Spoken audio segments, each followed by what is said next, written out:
H.R. 5912 is a bipartisan bill to end public financing for political conventions, and that's all it is. I want to begin by thanking my friend, Mr. Loebsack from Iowa. We belong to different parties.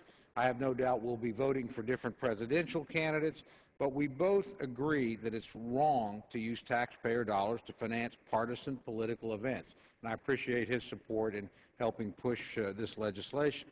Let me make it clear to everybody from the beginning. I'm not opposed to political party conventions. I've gone to 10 of them. I actually had the privilege of helping stage one in 2000 when I was Chief of Staff of the Republican National Committee. And I can assure you that experience taught me that the parties are more than capable of putting on their own conventions. They essentially do that now. The federal component of the cost of the convention is about 23% of the total cost. So the idea that they can't find the resources to do this for themselves, I think, simply falls flat on its face. This year, at a time when we're going to be running trillion-dollar deficits in a row, we wrote checks to the Democratic Party and to the Republican Party, as my friend Mr. Lundgren mentioned, for almost $18 million each. For what? Was it really necessary? Does anybody really believe that was the best use of public money? Is there no program that's more important? I could give you a list of better places for that money to go that we would probably agree on both sides of the aisle.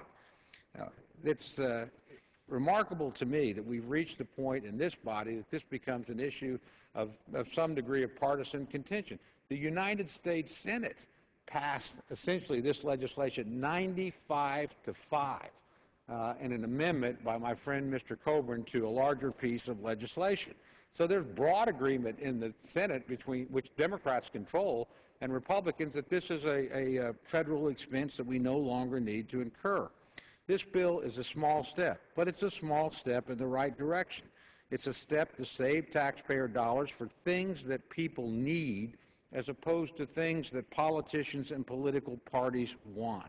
We ought to take this opportunity, work together, save the money, reduce the deficit by at least a modest amount, spend money in places where it's necessary, and pass this bill.